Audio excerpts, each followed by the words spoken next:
আসসালামু আলাইকুম রহমতুল্লাহি ওয়া বারাকাতুহু। সর্বশেষ যেটা সেটা হলো আল ইমান বিল কাদার। 6 নম্বর তাকদীরের উপরে ঈমান। তাকদীরের উপরে ঈমান বলতে কি বোঝায়? এটাই হলো সবচেয়ে জটিল। এই তাকদীরের ঈমান বুঝতে গেলে আমাদের দীর্ঘ সময় বোঝা দরকার। বাংলাদেশে বা বর্তমান দুনিয়াতে এবং প্রাচীন যুগে যুগে সবচেয়ে বেশি মানুষ ঈমান হারা হয়েছে তাকদীরের ঈমানের ক্ষেত্রে। এইটার উপরে আলাদা একটা ফেরকায় দুইটা ফেরকা বাহির হয়েছে, কাদরিয়া জাবরিয়া। কাদরিয়ারা পুরোপুরি তাকদীরকে অস্বীকারই করছে, বলে যে তাকদীর বলতে কিচ্ছু নাই, সব বান্দার কর্মের ফল, বান্দা যা করে তাই, এর বাইরে কিসের তাকদীর। আবার জাবরিয়া যারা, এরা কয় ওরে আল্লাহ বান্দা কিচ্ছুই করতে পারে না, সব আল্লাহ করে। মানে এমন তাকদীর বিশ্বাস করা করছে যে কয় যেমনি না চাও তেমনি নাচি, পুতুলের কি দোষ? পুতুলের কোনো দোষ নাই, আল্লাহ না চায়, আল্লাহ সব করায়, আমার কিচ্ছু করতে পারি না, আমরা কয় সব আল্লাহ করায়। সুতরাং আমি যে নামাজ পড়ি না এটাও কিন্তু আল্লাহ করায়। যারা জাবরিয়া তারা কিন্তু এটা বিশ্বাস করে। এবং মুশরিকেরা বলতো যে ওয়ালাউ শাহ আল্লাহু মা আবাদনা মিন শাই, আল্লাহ যদি চাইতেন, রাসূল সাল্লাল্লাহু আলাইহি ওয়াসাল্লামকে এসে বলতেন যে আল্লাহ যদি চাইতো তা আমরা কখনো শিরক করতাম না, কখনো এসব করতাম না, আমরা যে এগুলো করি এটা আল্লাহই চায়, এটা আল্লাহর ইচ্ছায় করি আমরা। তো জাবরিয়া যারা, তারা বলে যে সব তো আমার তাকদীরেই লেখা আছে, তা আমি তো তাকদীরের বাইরে যেতে পারবো না, সুতরাং আমি যা করি এটা আল্লাহর ইচ্ছায় করি, আল্লাহ করায়। আমি চুরি করি এটাও আল্লাহ করায়, আমি সন্ত্রাসী করি এটাও আল্লাহ করায়, যা করি আল্লাহ করায়। এটা হলো জাবরিয়ারা, তাকদীর নিয়ে একেবারে বিভ্রান্তের মধ্যে চলে গেছে। আবার আরেক গ্রুপ কয় না, সব করি আমি, আমারই ক্ষমতা, কিসের তাকদীর? এটা এক পক্ষ তাকদীর বিশ্বাস করে নাই, আরেক পক্ষ তাকদীরকে অতি বিশ্বাস করে ফেলছে। কিন্তু আহলুস সুন্নাত ওয়াল জামাতের বিশ্বাস হলো এই দুইয়ের মাঝামাঝি। প্রথম তাকদীর আছে অবশ্যই, এটার উপরে ঈমান আনতে হবে, আল্লাহ লিখে দিয়েছেন। কিন্তু আবার বান্দারও কিছু ক্ষমতা আছে, বান্দার কিছু ইস্তেতাআত আছে, এটাকে ক্ষমতা বলে না, এটাকে বলে ইস্তেতাআত। ক্ষমতা আল্লাহর হাতে, ক্ষমতা আল্লাহর কাউকে দেন নাই, কিন্তু বান্দার সক্ষমতা আছে, প্রচেষ্টা, ইস্তেতাআত। মানে যদি সক্ষমতাই না থাকে তাহলে তার বিচার হবে কেন? যদি আল্লাহ সব করান তো তার তো বিচার হওয়ার কথা না, তার শাস্তিও দেওয়ার কথা না, পুরস্কারও দেওয়ার কথা না। কারণ আমি যে নামাজ পড়ছি আল্লাহ পড়াইছে, তো এখানে আমার কি? তা আমার আল্লাহ জান্নাত দিব কেন? আরেকজন পড়ে নাই, তাকে আল্লাহ পড়ায় নাই। আমাকে আল্লাহ ইসলাম গ্রহণ করার তৌফিক দিছে, আরেকজনের আল্লাহ ইসলাম দেয় নাই, তো হের দোষ কি? তাহলে তো তার বিচারে হওয়ার দরকার নাই, শাস্তি, কোনো পুরস্কার কিছুই পাওয়ার দরকার নেই। অর্থাৎ বান্দাকে আল্লাহ ইস্তেতাআত দিয়েছেন, ইস্তেতাআত দিয়ে বান্দাকে রব্বুল আলামিন দুই রাস্তার মাঝখানে দাঁড় করাই দিয়েছেন। দাঁড় করাই দিয়ে আল্লাহ পাক কোরআন দিয়ে, নবী রাসূল দিয়ে, কিতাব দিয়ে দেখাই দিয়েছেন যে এই রাস্তাটা সোজা জান্নাতে চলে গেছে, এই রাস্তাটা সোজা জাহান্নামে চলে গেছে। বাস এখন তোমার এখতিয়ার, তোমাকে এই এখতিয়ার দেওয়া হলো, তুমি ইচ্ছা করলে জান্নাতের এই রাস্তায় জান্নাতেও যেতে পারো, ইচ্ছা করলে জাহান্নামেও যেতে পারো। এখন কোন রাস্তায় সে যাবে এটা তার এখতিয়ার, এটা তার ইস্তেতাআত।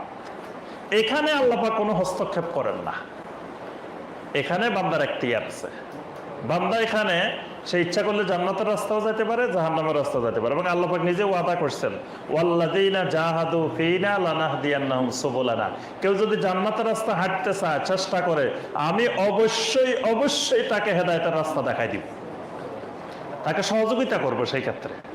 তো সুতরাং আল্লাহ কাউকে জাহান্নামে যাওয়ার জন্য বানান নাই, সব মানুষকে আল্লাহ জান্নাতের জন্য বানাইছেন। এখন কেউ যদি কয় না আমি জান্নাতে যাব না, আমি জাহান্নামে যাইতে চাই, তা আল্লাহ তাকে জোর করে জান্নাতে টানে নিবেন না, সে জাহান্নামে যেতে চায় যাক। কিন্তু আল্লাহ পাক সব মানুষকে বানাইছেন জান্নাতের জন্য, এবং আল্লাহ চান যে সব মানুষ জান্নাতে যাক। কিন্তু বান্দাকে এখতিয়ার দিছে, সে ইচ্ছা করলে জাহান্নামের দিকেও যাইতে পারে। আচ্ছা, এখন তাকদীরের ক্ষেত্রে 5টা জিনিসের বিশ্বাস, এগুলো অনেক ব্যাখ্যা, আমরা সংক্ষেপে মূল পয়েন্টটা বলি। 1 নম্বর বিষয় ইলমুল্লাহ, আল্লাহর এলেমের ব্যাপারে জ্ঞান থাকতে হবে। আল্লাহর এলেম, আল্লাহর এলেমটা কিরকম? আল্লাহর এলেম সম্পর্কে ধারণা না থাকলে তাকদীর বোঝা যাবে না। তাকদীর বুঝতে হলে প্রথম বুঝতে হবে আল্লাহর এলেম। আল্লাহর এলেমটা হলো আজালি, মানে আল্লাহর এলেমের কোনো অতীত, বর্তমান, ভবিষ্যৎ নাই।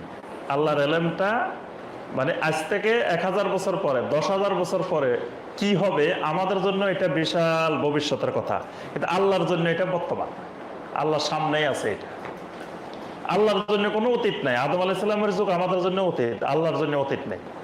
এই জন্য আল্লাহর এলেমটাকে বলা হয় আজালি, মানে সার্বক্ষণিক। এটা আল্লাহর এলেম, প্রেজেন্ট।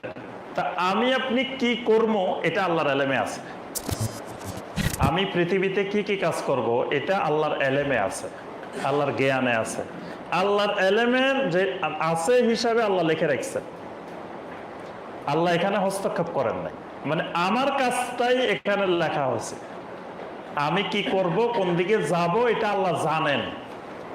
এটা আল্লাহ আমাকে বাধ্য করেন নাই ওই দিকে যাওয়ার জন্য। এটাকে বলা হয় ইলমুল্লাহ। 2 নম্বর হলো কিতাবাতুল্লাহ, আল্লাহর লেখনী। আল্লাহর লেখনীতে বিশ্বাস করতে হবে, আল্লাহ সবকিছু লিখে রাখেন।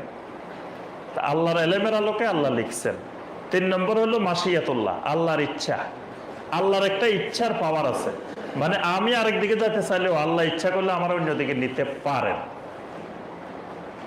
সূর্য সবসময় পূর্ব দিকে উদিত হয়, আল্লাহ ইচ্ছা করলে পশ্চিম দিকে উদিত করতে পারেন। আল্লাহর ইচ্ছা, আল্লাহর মাশিয়াত এটাকে বলা হয়। আমরা মেঘ দেখি, মেঘের পরে বৃষ্টি হয়, আল্লাহ ইচ্ছা করলে মেঘ ছাড়াও বৃষ্টি দিতে পারেন। তবে আল্লাহর কিছু সুন্নত আছে, আল্লাহ সুন্নত গুলো মেনে চলেন। কিন্তু আল্লাহর ইচ্ছা হলো এর ঊর্ধ্বে, সুন্নতের ঊর্ধ্বে। আল্লাহ ইচ্ছা করলে সুন্নতের বিপরীত করতে পারেন। সুতরাং তাকদীরের ক্ষেত্রেও আমার যে জিনিসটা আল্লাহর এলেমের আলোকে লেখা আছে, এই ক্ষেত্রে আল্লাহর মাশিয়াত আছে, পাওয়ার আছে। আল্লাহ ইচ্ছা করলে ওটা পরিবর্তন করতে পারেন। এটাও তাকদীরের অংশ। এজন্য আবার বসে থাকা যাবে না যে এই জায়গায় কিছু করে বসে রইলাম, যে আমার তাকদীরে থাকলে হবে, তাকদীরে থাকলে হবে না, এরকম না। বরং আমার তাকদীরে যদি নাও থাকে তো আমি আল্লাহর কাছে চাইতে থাকবো, আল্লাহ আমার দেন। আল্লাহ ইচ্ছা করলে ওটা পরিবর্তন করে দিতে পারেন। 4 নম্বর খালকুল্লাহ, আল্লাহর সৃষ্টিতে বিশ্বাস করতে হবে। অর্থাৎ আল্লাহ সবকিছু সৃষ্টি করেন, খালক। আমার তাকদীরেও আল্লাহ সৃষ্টি করেছেন। 5 নম্বর আমার যেটা আগে বলছি একটু আগে, যে ইস্তাতাত, ইখতিয়ার, যে আমার একটা স্বাধীন ইচ্ছা আছে, স্বাধীন একটা ইচ্ছা দিয়ে আল্লাহ আমাকে সৃষ্টি করছেন। এই বিশ্বাসগুলোর নাম হলো ঈমান বিল কদর।